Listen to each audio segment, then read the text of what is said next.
సీత చచ్చుంటే పెళ్ళాగి నా పగకి బ్రేక్ పడేదేమో. లక్కీగా సీతకేం కాలేదు.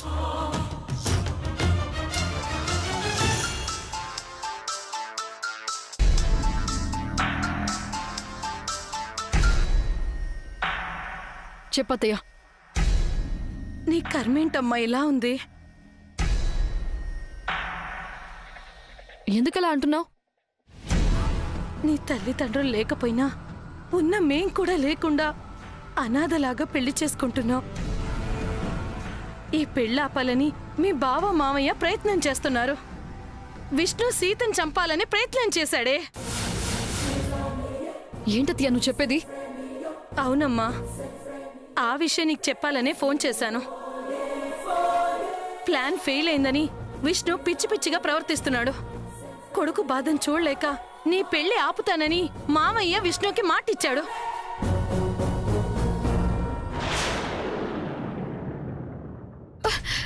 ఎందుకు వాళ్ళని అర్థం చేసుకోవడం లేదు? అక్క ప్రేమని అర్థం చేసుకోకుండా తనని బలి తీసుకున్న ఈ కుటుంబం మీద పగ తీర్చుకోవడానికి నేను ఇవన్నీ చేస్తున్నానని ఎందుకు అర్థం చేసుకోవడం లేదు? ఆవేశం తప్ప ఆలోచన లేని మనుషులు కదమ్మా. నువ్వు జాగ్రత్త పడతావని ఫోన్ చేశాను. జాగ్రత్తమ్మా, ఉంటాను.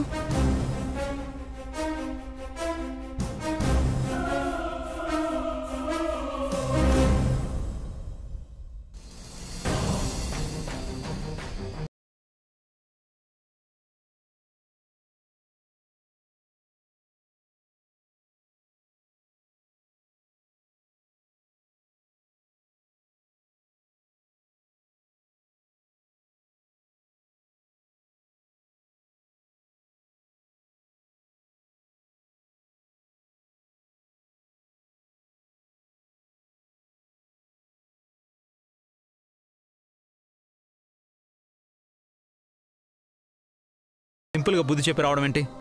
వాడిని అక్కడే చంపేసి రావాల్సింది. అవునదినా, వాడిని అక్కడే పాతి పెట్టేయాల్సింది. రే, అనవసరంగా ఎమోషనల్ అవ్వకండి. ఇంకా వాడు మన ఫ్యామిలీ వైపు కన్నెత్తి కూడా చూడు. చూస్తే అక్కడే వాడి గుడ్లు పిక్కి పడేయటమే. ఆ దేవుడి దయవల్ల రామరాజు కనిపెట్టబట్టి సీతకు పెద్ద గండం తప్పింది. సరదాగా ఉండాల్సిన సమయంలో మనసులో ఇలాంటి డిస్టర్బెన్సెస్ పెట్టుకుని సంతోషాలు ఎందుకు పాడు చేసుకోవడం? మీరందరూ ప్రశాంతంగా ఉండండి. అవునరా, ఇప్పటికే చాలా ఆలస్యం అవుతుంది. వెళ్ళి పడుకోండి. ఉదయం చాలా పనులున్నాయి. వెళ్ళండి రా, వెళ్ళండి.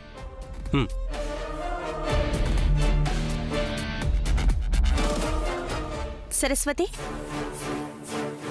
దాక్షాయిని రూమ్లో ఉందా? అవునక్క, రూమ్లోనే ఉంది. దాక్షాయిని ఎంత టెన్షన్ పడుతుందో ఏంటో. నేను వెళ్ళి ధైర్యం చెప్పొస్తాను. నువ్వు లోపలికి వెళ్ళి.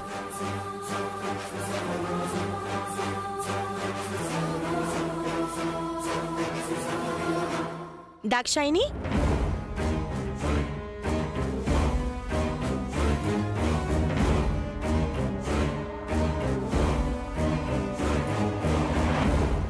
దాక్షాయిని,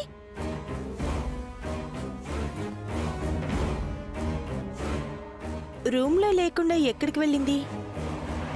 ఒకవేళ ఒంటరిగా బోరు కొట్టి బయటికి ఏమైనా వెళ్ళిందేమో.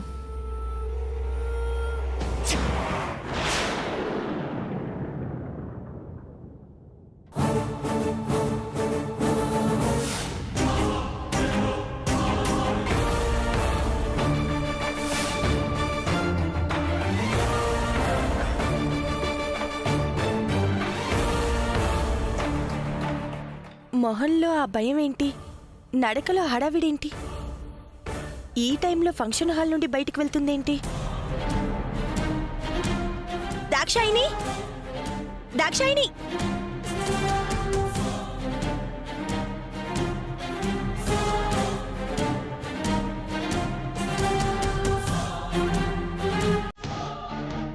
దాక్షాయిని, దాక్షాయిని, ఎక్కడికి వెళ్తుంది?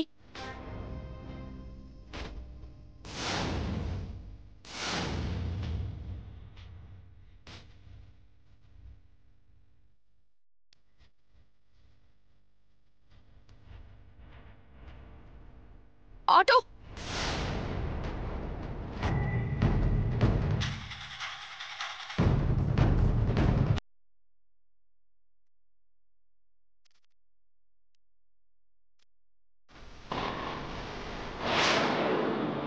దాక్షాయిని దాక్షాయిని ఆగు దాక్షాయిని ఆటో ఆ వెళ్తున్న ఆటోని ఫాలో చేయి త్వరగా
ఇక్కడే ఉండు.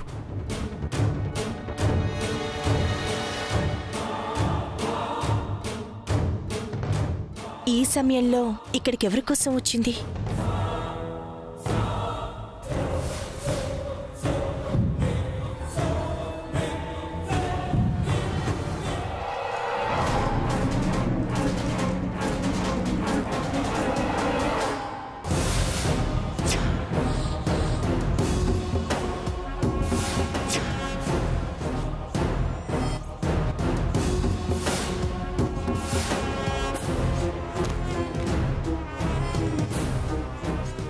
దాక్షాయిని వచ్చి చక్రపాణిని కలవాల్సిన అవసరం ఏంటి? అసలు వీళ్ళిద్దరికీ పరిచయం ఏంటి? పెళ్లి మండపం నుంచి ఫోన్ చేసి ఈ టైంలో నన్ను కలవడానికి వచ్చావంటే పెళ్లి విషయంలో నీ నిర్ణయం మార్చుకున్నావా? మీరెన్ని ప్రయత్నాలు చేసినా సరే ఈ పెళ్లి ఆగదు అని చెప్పడానికి వచ్చాను మామా. వీళ్ళిద్దరూ ఏం మాట్లాడుకుంటున్నారు? అసలు ఎందుకంత సీరియస్గా ఉన్నారు? నువ్వు బావా మీ పద్ధతిని మార్చుకోండి మామా. నేను బావని పెళ్లి చేసుకోవాలి అనే మీ పంతాన్ని కూడా వదులుకోండి. పంతం పడుతున్నది నేను కాదు దాక్షాయిని, నువ్వు. విష్ణుకి నువ్వంటే ఇష్టమని తెలుసు, పెళ్లి చేసుకుందాం అనుకుంటున్నాడని కూడా తెలుసు. మేం పెంచామన్న కృతజ్ఞత కూడా లేకుండా, మా బాధని అర్థం చేసుకోకుండా నీ దారి నువ్వు చూసుకుంటే నేను చూస్తూ ఊరుకోవాలా?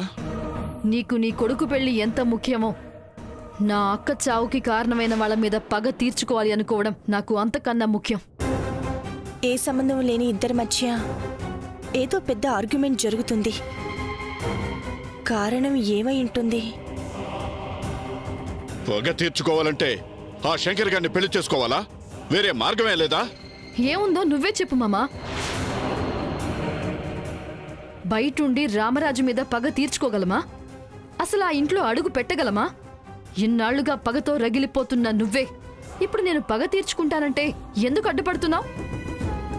వాదంలో అనవసరం దాక్షాయిని.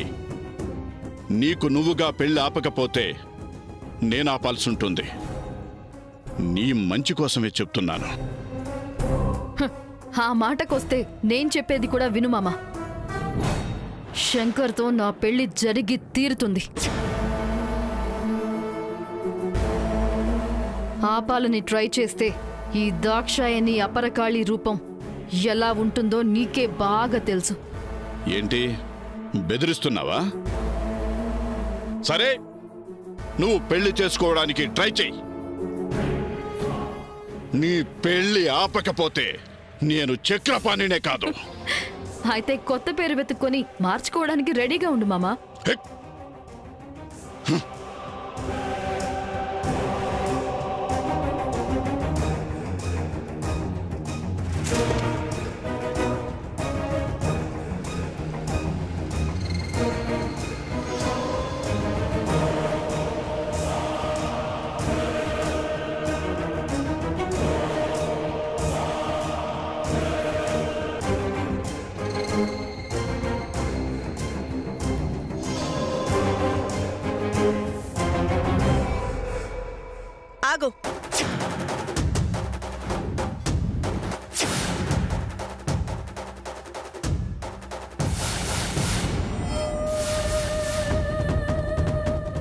ఎందుకు చేసావి పని?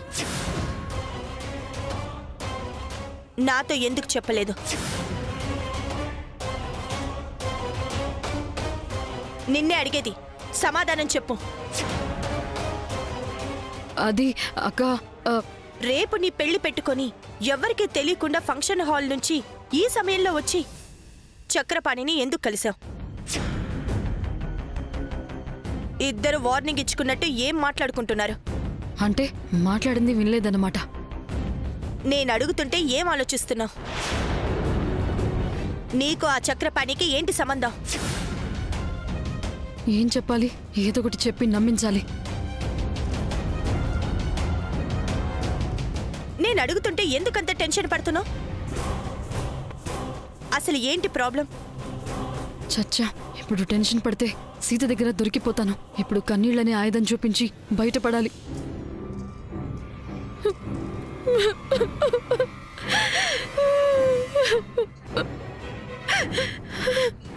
దాక్షాయిని, ఎందుకు ఏడుస్తున్నావు? ఏం చెప్పమంటావక్క?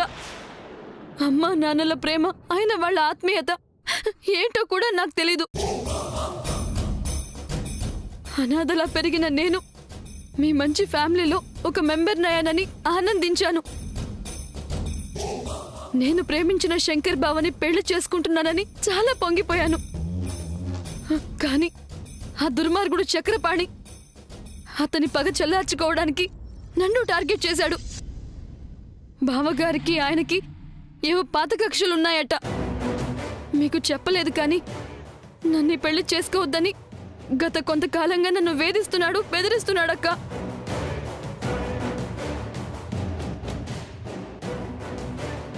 ఈ విషయం నాకు అప్పుడే చెప్పుండొచ్చు కదా. ఇప్పటికే ఈ సమస్యను క్లియర్ చేసి ఉండేదాన్ని.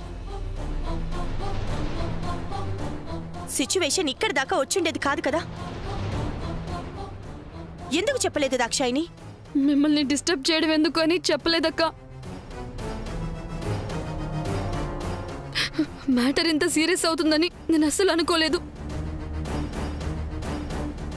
నా పెళ్లి జరగకుండా ఆపడానికి, మన ఫ్యామిలీలో ఎవరినైనా చంపడానికి వెనకాడను అని అంటున్నాడు. కావాలంటే నన్ను చంపండి కానీ మా ఫ్యామిలీ జోలికి వెళ్ళొద్దని రిక్వెస్ట్ కూడా చేశానక్క. పగ వాళ్ళ మీద, నీ మీద కాదు అని అంటున్నాడు. నాకు చాలా భయంగా ఉందక్క. దాక్షాయిని, నువ్వేం టెన్షన్ పడకు. ఎవరు ఎంత ట్రై చేసినా నీ పెళ్ళి ఆగదు. నేనున్నాను. చక్రపాణి నీ జోలికి రాకుండా నేను చేస్తాను. ముందు వెళ్దాం, పద పద.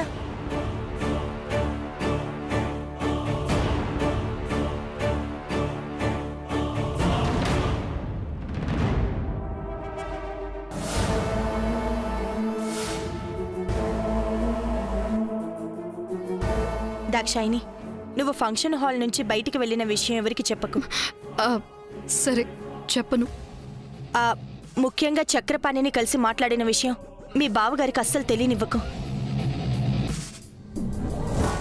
అసలే వీర్ రాఘవ నా మీద అటాక్ చేయించాడని కోపంతో ఉన్నారు.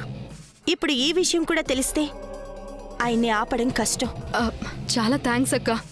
నా గురించి అన్ని విషయాల్లో కేర్ తీసుకుంటూ నన్ను సపోర్ట్ చేస్తూనే ఉన్నావు. నేను కాకపోతే నీ గురించి ఎవరు కేర్ తీసుకుంటారు? సరే, నువ్వేమీ ఆలోచించకుండా ప్రశాంతంగా పడుకో. Good night. సరే అక్క, గుడ్ నైట్.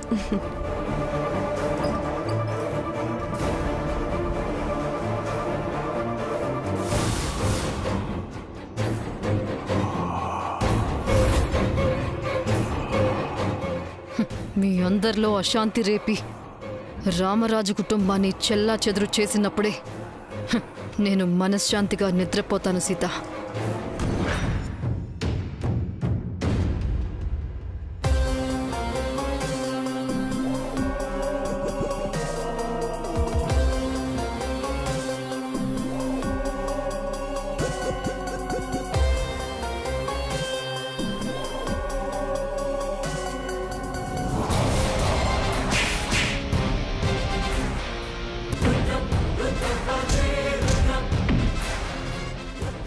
ఎవరినా చంపాలనుకుంటారు? సీతని ఎవరు పంపించారా మిమ్మల్ని? వీరరాఘవ!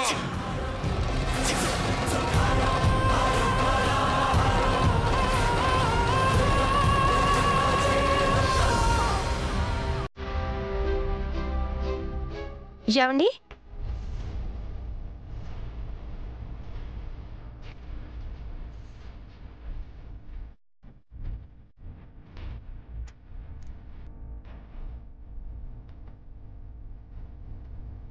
చాలా రాత్రైంది, పడుకోకుండా ఇక్కడేం చేస్తున్నారు?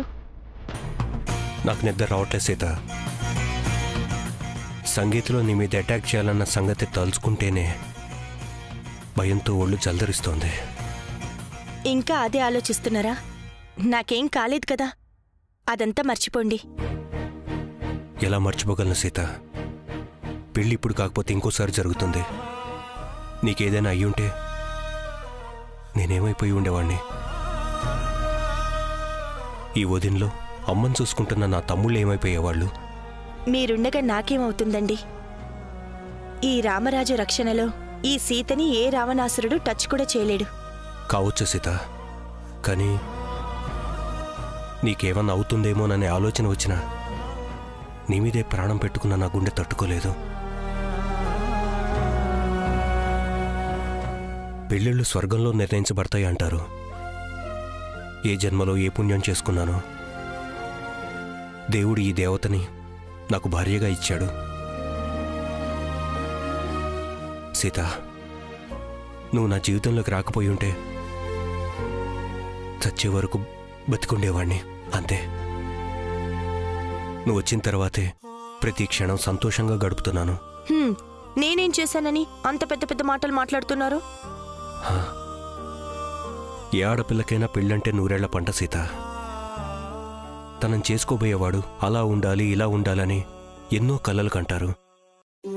అనుకోకుండా నా చేతుల మీదుగా నీ మెళ్ళో తాళిపడి మనం భార్యాభర్తలం అయ్యామే, కానీ నీ ఇష్టంతో నేను తాళి కట్టలేదు. నా వల్ల నీ పెళ్లి కల చెదిరిపోయినా కూడా నన్ను గుండెల్లో దాచుకున్నావు. నా తమ్ముళ్ళని కళ్ళల్లో పెట్టుకుని చూసుకుంటున్నావు. మా బాధని నువ్వు భరిస్తున్నావు. మాకొచ్చిన కష్టాల్ని నువ్వు కాపు కాస్తున్నావు. మమ్మల్ని మేము మర్చిపోయేలాగా చేసి మాకన్నీ నువ్వే అయ్యావు.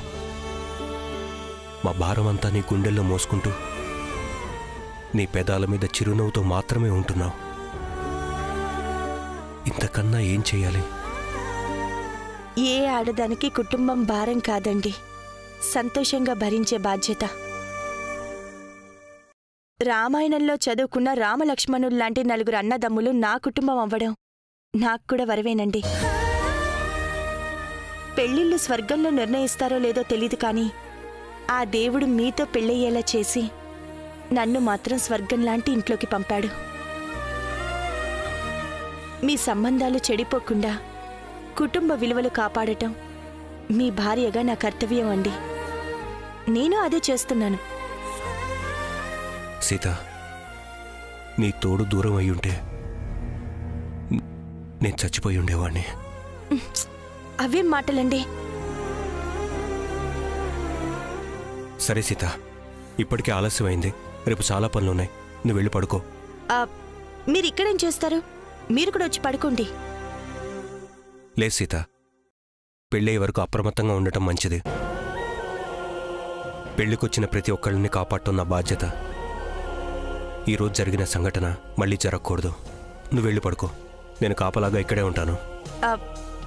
మీరిక్కడ ఒంటరిగా కాపలాగా ఉంటే నాకెలా నిద్ర పడుతుందండి? నేను కూడా మీకు తోడుగా ఇక్కడే ఉంటాను. వద్దు సీత, పెళ్లి పనులన్నీ ఒక్కదానివే భుజాల మీద వేసుకుని చేస్తున్నావు. నువ్వు బాగా అలసిపోయావు. రేపు ఇంకా చాలా పనులున్నాయి. విశ్రాంతి లేకపోతే ఆరోగ్యం పాడైపోతుంది. నాకేం పర్లేదు సీత, నువ్వు వెళ్ళి పడుకో. అదేం కుదరదండి, ఇక్కడే ఉంటాను. నిద్రొస్తే మీ ఒళ్ళో పడుకుంటాను.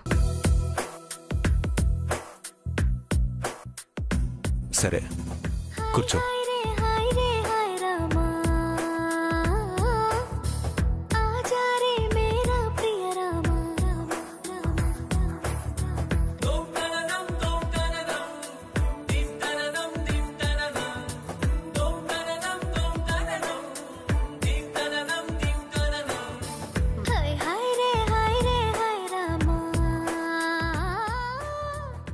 ఒళ్ళో తలపెట్టుకుని పడుకోవాలనుందండి.